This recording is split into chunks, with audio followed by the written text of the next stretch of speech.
We're looking, have a little bit of wind, and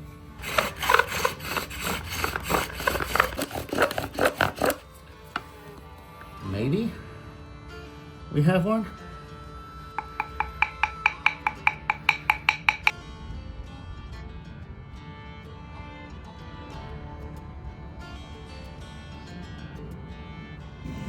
With a new, to me, technique, the 2-speed bow drill spindle from Mr. Mike Simmons. Hey, how's it going, everybody? Thanks for tuning in and watching today's video. With the holidays in full effect right now, haven't had a chance to get out in the woods this week, but I wanted to share something really cool, and it's going to be a little bit of a experimental project that we're going to be going through together and see how it works.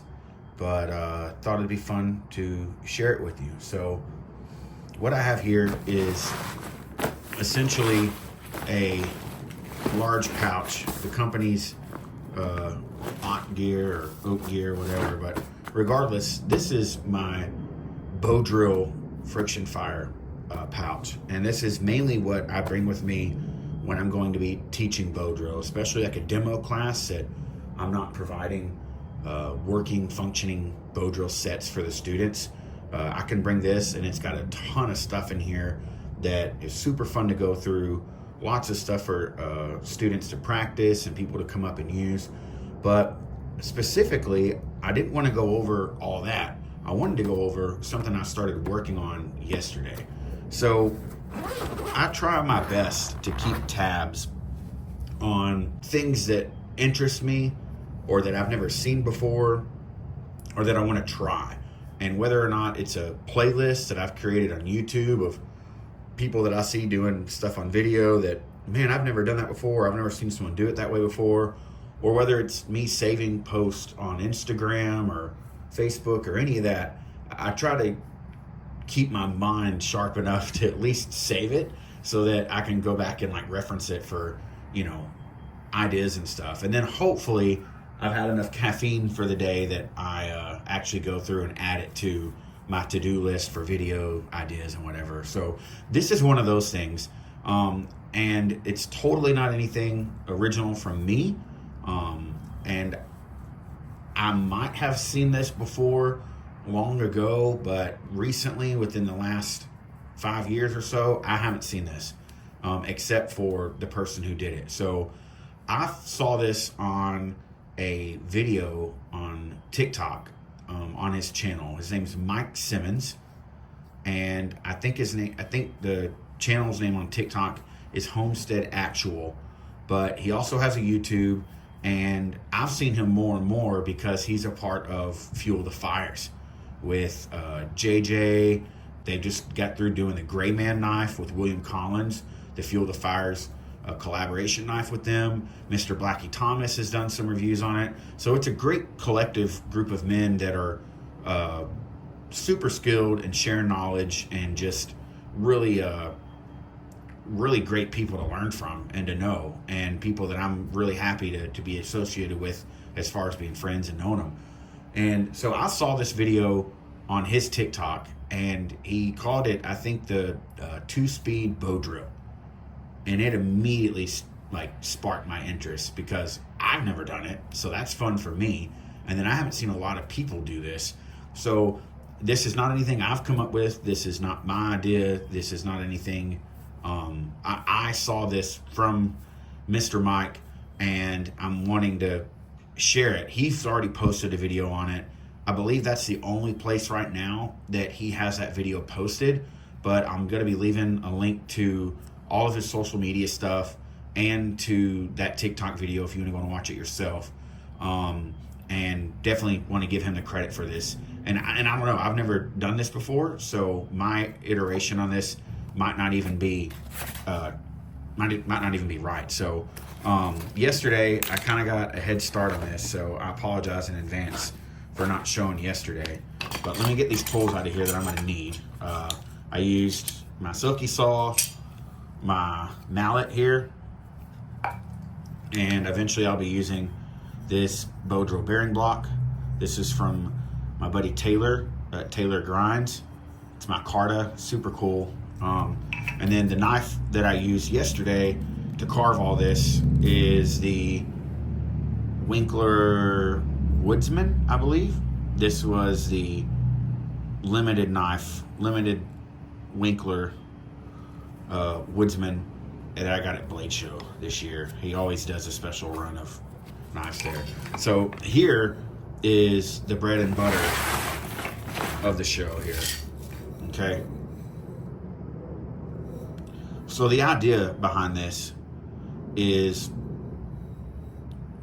we most oftentimes carve a bow drill spindle and it looks like this. All right. And I believe this is either cottonwood or willow, but it's a successful working spindle. And you can see here that it has the markings on it from the cord that I use. I really like using bank line. So it's got a tarred coating on it. And it's just pretty simple. It tapers down to like a pencil here, and hopefully it's tapered enough that it doesn't shoulder. So that's why there's some burning and blackening on that end, because it got hot enough up here. So it goes like this. And then this is the end that goes into the board. Okay, so your idea is you want more friction to be down here at this end, because that's where the dust is going to come out, and less friction to be up here so that it spins freely. And a lot of that can be accomplished by just choosing a handhold that's frictionless, like this material, or skateboard bearing, metal, bone works really well. You know, not to get all into all this stuff, but like here's an antler handhold. It's one of my favorites. Then you can also use certain tree barks like cottonwood bark. And then a really, really good one is fatwood. So this is one that I haven't made up yet, but fatwood works. But is there ways to improve on this? We know this works. I've gotten many, many bow drill fires with this method. And I think that's where this comes in. So this is what he's referring to as a 2-speed bow drill. So first, let's look at this up here. If you notice, the taper that I usually do is a lot more aggressive. It tapers to a point, but then it quickly gets about the diameter of the spindle itself. But in his video, he says, why not taper it all the way down to where as this burns, you're not going to shoulder out, because this thickness is still not ever going to come in contact with the edges of whatever you're using as your handhold, and thus slow it down. And then the big one is reducing the diameter of the spindle itself, so that this spindle is almost tricked into thinking that this cord is longer than what it is. So what it means is, this is the bow that I'm planning on using today, okay? So this bow is every bit from my armpit to my fingertip length. And every time I pass this spindle, a standard spindle through here, we're hoping that we can get as many rotations as we want, or as we can, out of one forward pass, and then we draw it back, okay? If we reduce the diameter of this, but leave it bigger on this end, we'll still be getting all of this surface area for the most amount of friction, but we won't have to work as hard to spin something this big around, because it's almost like a clutch, or it's almost like a transmission box, not a clutch. It's almost like a 2-speed transmission. So you're tricking this cordage into thinking that this is thinner than what it is. And then, like all spindles that I use, I go with this little island approach, or a nipple approach, before I burn it in. I taper the end so that when I go to burn it in, I'm only having to make a divot in my board that's that big around for this to completely lock into the board and have no chance of popping out when I'm burning in. And then all I have to do to make sure that this is now seated and ready for action for me to try to get an ember is burn this tip down, and then it'll be completely flush and flat with the exact diameter of the spindle. So I have to carve my new board out of the same piece. This is black willow. Okay, so I split this yesterday and carved it down, and now I need to get my board out of this. And I'm not going to worry about getting too fancy with it. I'm probably just honestly going to cut it in half, and that way it's nice and flat, and then just lop off the top, because that's a pretty wonky piece there. All right, stick with me. All right, so you can see all I did was cut this in half, whichever one it was, yeah, right there. And then I just split it and shaved it down somewhat flat. And then that's really all that I'm doing now for my divot to get started. So you can see that this, let me get the lighting on this. So you can see that this locks into that. And when I push down on this, it won't pop out.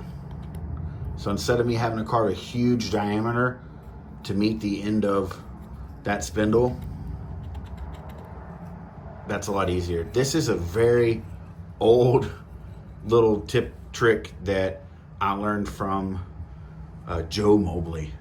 So he doesn't put out a lot of content and stuff anymore, but his channel on YouTube was Feral Woodcraft, and he used to just, man, put out some of the best stuff. So this was something that I learned from him back, 8 or 9 years ago almost, and been doing it ever since.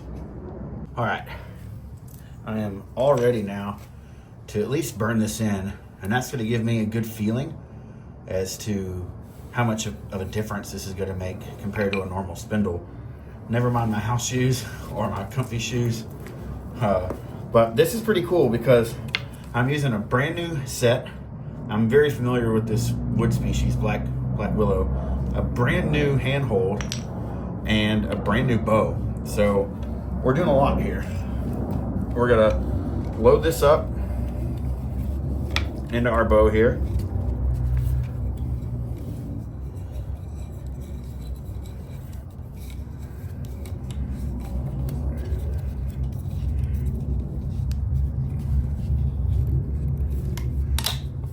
Oh, that's nice and tight. So here's a trick too that a lot of people don't do is once you load this, roll it all the way back here where you're holding the bow. And that way you can lock this in with your hand and you have this free hand to do whatever. Okay, so you get adjusted here and let's see what happens.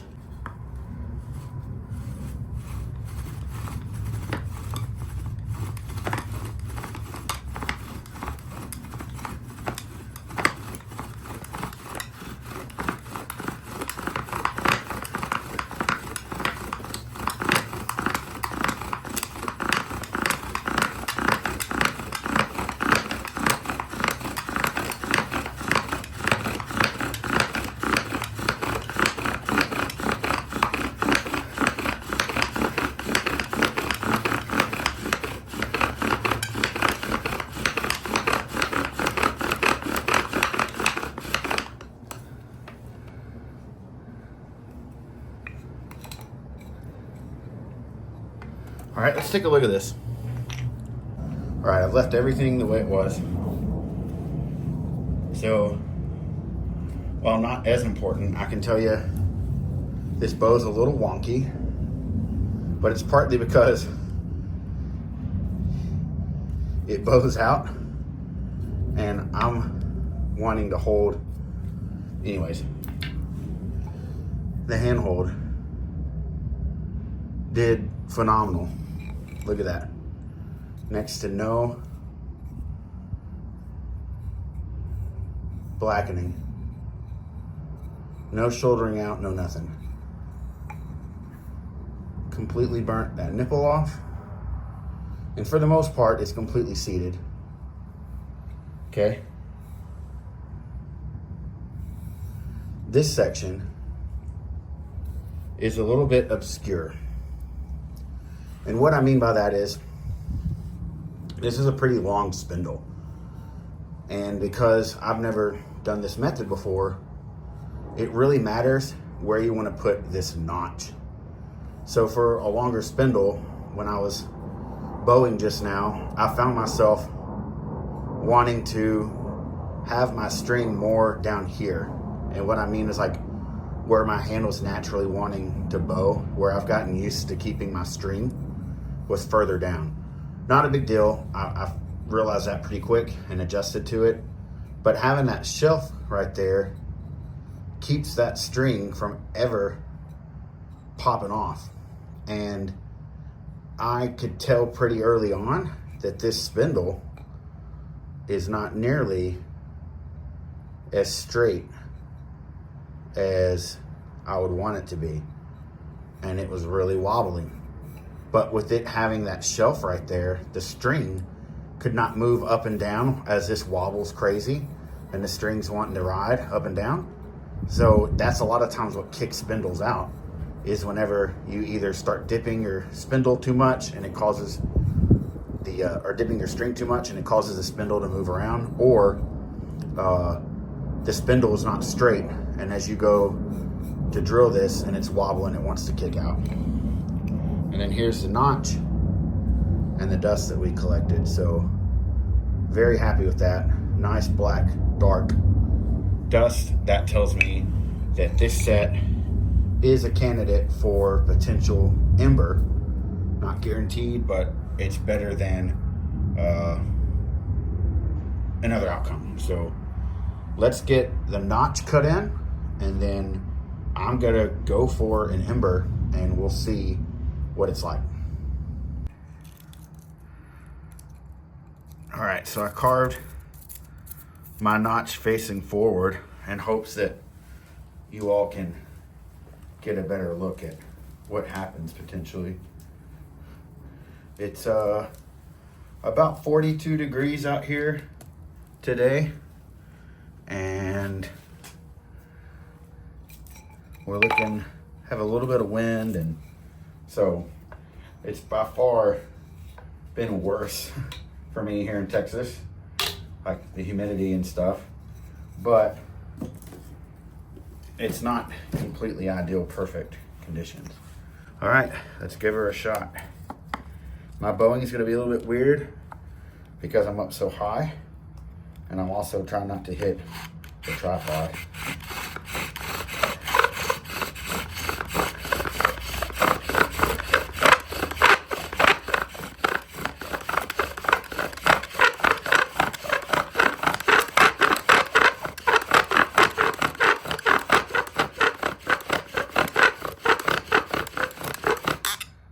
Okay, so dust is falling down in the knot.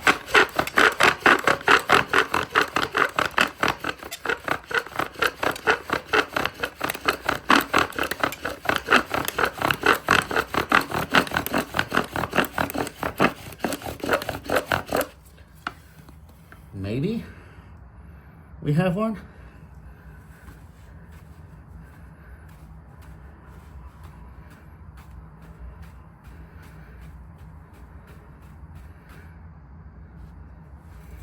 Just maybe.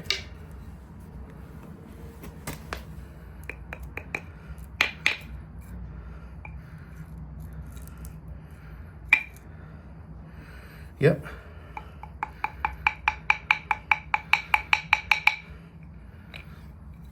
Cool.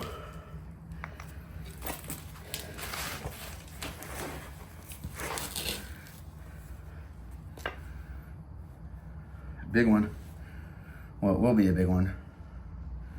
Let's turn it this way, so any little wind will hopefully blow it into the rest of the pile here.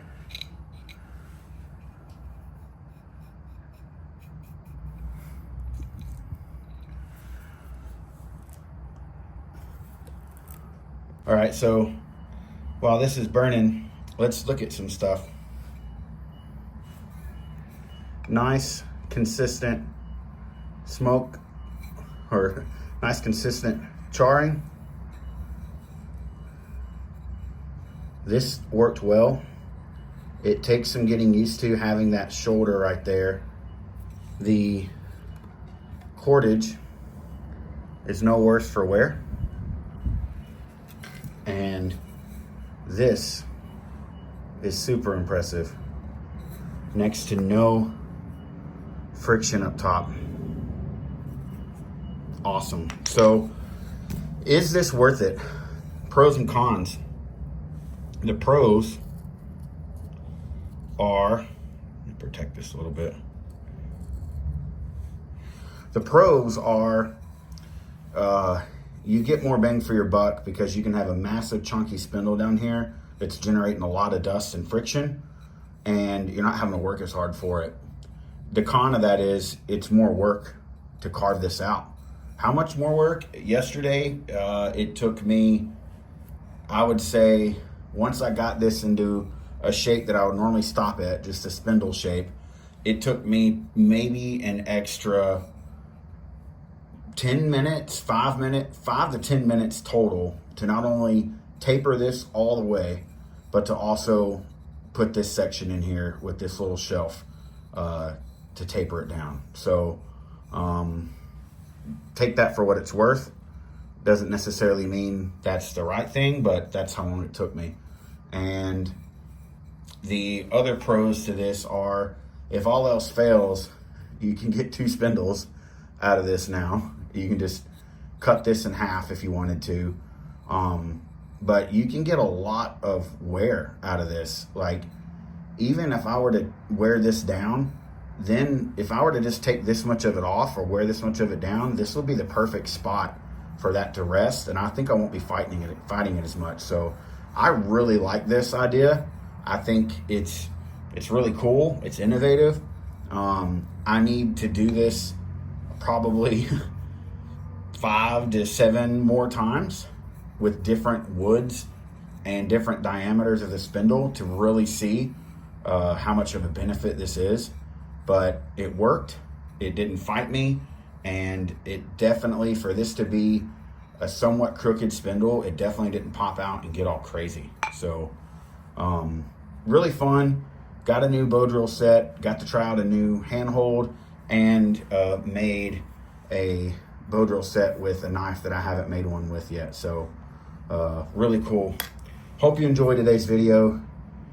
Try this yourself. Let me know what you think about it. Remember, get outside and at least enjoy your patio if you can't enjoy the woods.